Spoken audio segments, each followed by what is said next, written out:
Hello, everybody. Hi. So it's kind of nice to do these weekly, isn't it? Kind of fun. Having Yeah. a bit of fun doing that. We're having fun. We like talking to people. We like talking to each other. We like the topic. Yes.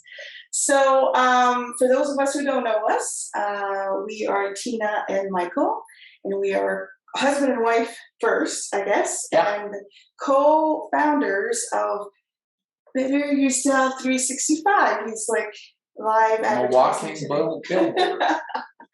And what we do is we help people better their health and better their relationships with their partner and their teenage kids, especially we focus on teenage kids. Because we have a couple. Yes, we do. So we have experience there. And our philosophy is that if you want to show up, really show up for your important relationships in your life, you have to work at being the best version of yourself daily. That's right. So today, we're going to spend about 15 minutes with you on a topic that's we find is very important. We're going to see what creates resentment in couples, in relationships, because we see that all the time, and it's a vicious place that can unfold, and we want to help you prevent it from unfolding to a bigger place, a bigger cycle, bigger resentment in your relationship. And we'll be talking about the number one block to doing that, because to prevent resentment, we have to learn how to take ownership, take responsibility for our actions that actually can sometimes hurt our partners unintentionally. But if you're living with somebody 24 hours a day, you will unintentionally hurt them at times, right? So we'll be talking about that and why that's sometimes hard for people to do, to take responsibility, and how to work around that. So that's our goal today. Yeah, we're going to do a great job as usual, because that's the way we roll. And we have lots of ammunition to look at, because we're in a relationship together, and relationships aren't perfect, and sometimes we have trouble. Tina and I have had lots of examples where it was hard to own up to our stuff, and we wanted to make sure that the resentment wasn't built. So we've gotten very good at a repair process. But anyway, that's one of the reasons why we can talk about it, because we're a couple who lives it. And the other piece is, of course, that we're therapists, and we've been working with clients and groups and couples and individually for almost 20 years each. Yeah. So yeah, we're rolling along. Yeah, so we have lots of experience with our couples as well, and helping them to get through these resentment barriers. So we'll talk, working with them on personal responsibility. So yeah, so that's why we're here talking to you, because we think we have something to offer. Speaking of something to offer, I'm not sure if you knew it or not, but we have a Facebook group for couples. On relationships, I should say. Better your relationships. Better your relationships. And we would love for you to be able to join our group. It's a growing group. There's a lot of valuable content in there. We're very active on that group with lots of posts. Mostly, I'm going to look at Tina for that, because she's the brainchild behind it. But there's really a lot of good value there, and you can get to that group by clicking the link in the description underneath this after we post it on YouTube. And if not, you can just look up Better Your Relationships or Better Yourself 365, and you can find your way to the group. So, let's talk about the problem. Yeah. Okay. So what would you... why don't you talk about the number one thing that leads to resentment? How are you going to frame it? This is our perception of what is the number one thing, and it's, like we said earlier, not being able to take responsibility for your actions, not owning up to what you did to your partner. It was unintentional, often, what we do to our partners, but if we don't own up to it, our partner who's hurt ends up not really having any healing from that, right? And if we never talk about something that happened between us, let's say you hurt me and you never talk about it, then if I feel hurt, I should say you didn't hurt me intentionally, but if I feel hurt by something you said or didn't say or didn't do, and we never talk about it, then I always feel like I'm not important to you, Yeah. right? Like you're not taking the time to come back and tend to my feelings. Yeah. So that creates resentment.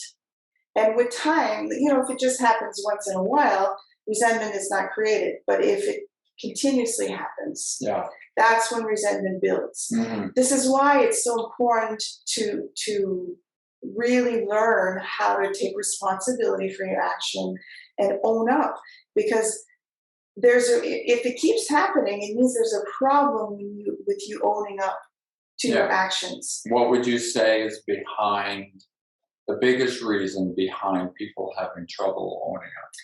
I mean, there could be a few different reasons, Mm-hmm. and some of it involves serious mental health issues. But for the most part, the majority of reason why is that people are ashamed. Mm-hmm. So even though, let's say, you did something that hurt me, and you don't talk about it, it gives me the message that you don't care. Right. You haven't been affected by hurting me. Right. But in essence, it's the opposite that's there. It's actually, most of the time, people are upset over it and they're ashamed by it. Yeah. But they don't want to talk about it because it's too hard to feel that shame. Mm-hmm. Shame is the number one, the hardest feeling for people to feel. Mm-hmm. And so you do everything you can to try to avoid feeling the shame. Sure. So for men and women, Brene Brown does a lot of research on this. Some of you may have heard of her. She researches shame and what causes shame and how people deal with their shame and the impact of that. And she noticed that there's differences between shame in men and women. Mm-hmm. I can believe that. Yeah.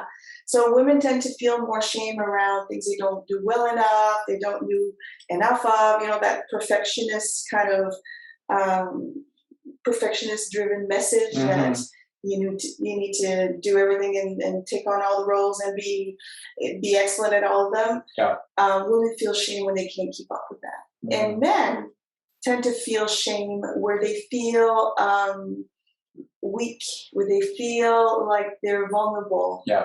So imagine, I'm saying this because this is very much linked to taking responsibility and ownership, because just the act of taking ownership and responsibility for an action you did makes you feel vulnerable. Yeah.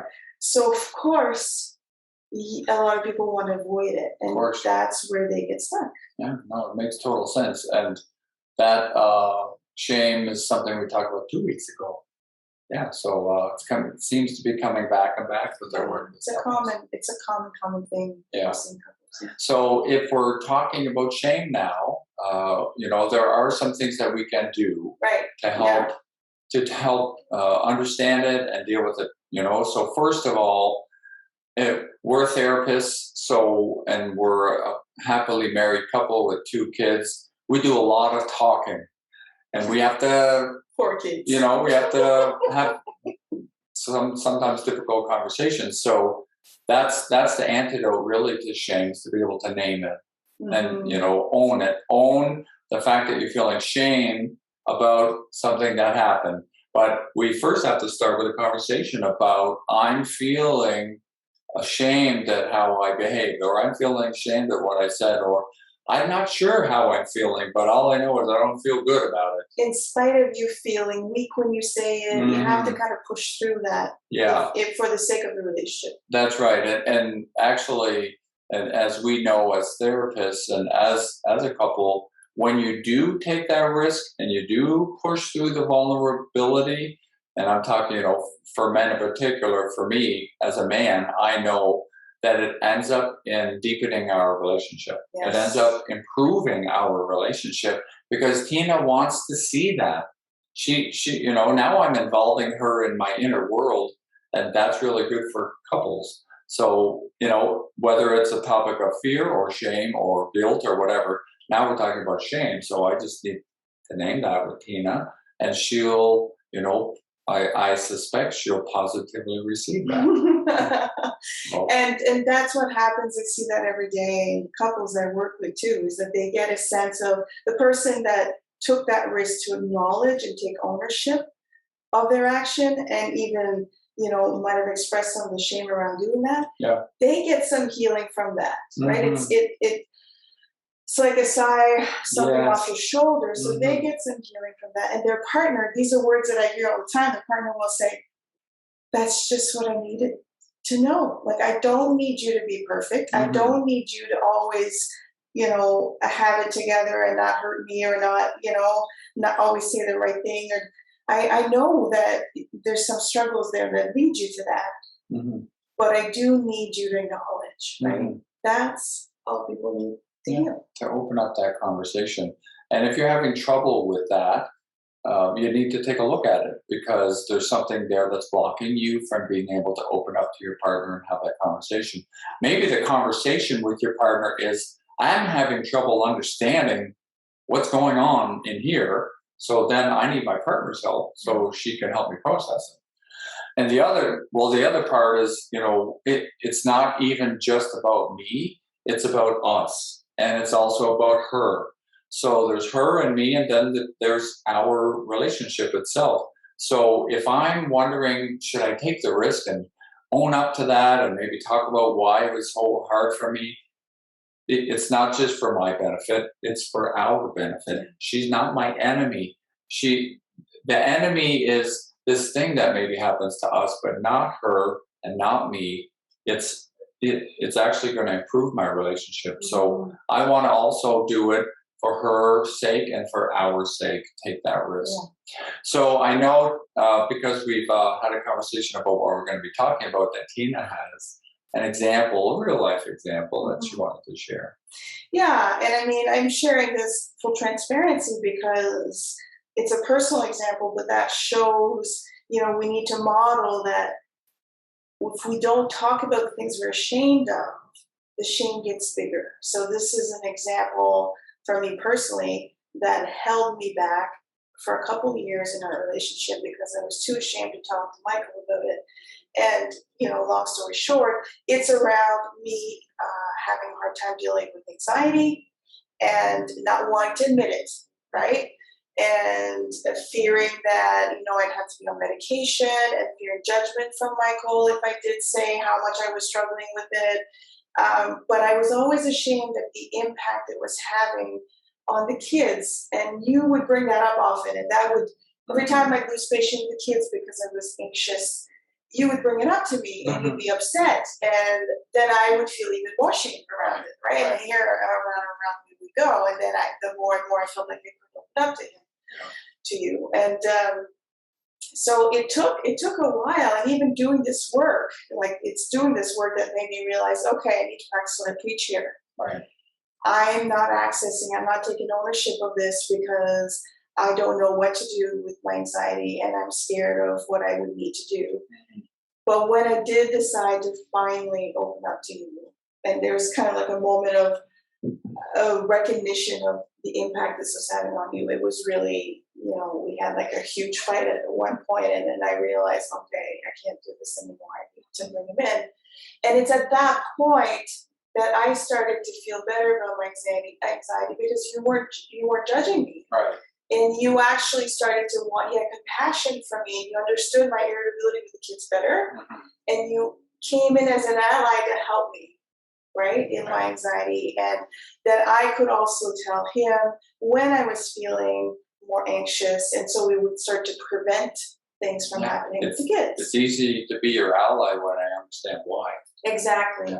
And to me, that was freeing, right? Because the shame for me is around as a woman, as Brene Brown said it, I wasn't doing enough and I wasn't perfect enough, right? So I was hiding that. I'm not perfect, but I'm good enough. So that's an example, right? And so you have to work to get there. Yeah, we do. Yeah, so, how about you guys work to get there? So how about a takeaway, just as we wrap up here? We like to leave off with a suggestion for action. And our suggestion this week is that you take a look at maybe recently or even whenever, something that you need to own up to with your partner. So think about what that might be and take the risk to have that conversation with your partner and see how it goes. And maybe you need to do a little bit introspection first so you understand how it went. And if you don't have answers to it, then you use your partner to help you find those answers. And I just want to add that thing you decide to do, even if it feels like your partner is over it, Yeah. hasn't brought it back. Remember, they're not over it if it wasn't talked about. Yeah. That's the resentment that will build. That's right. And if they're over it, then it's still an opportunity for them to understand that it's been bothering you. So it's an opportunity for a deeper conversation. So that's it for this week. Just one more, just a reminder to join our Facebook group. There's lots of great content in there, and I guarantee you won't regret it. Tina does a phenomenal job on the Facebook group. So we hope to see you in there, and hope to see you next week. And please share our video to your friends if you think anybody might benefit from this. That would be great. Take care. See you, everybody. Bye.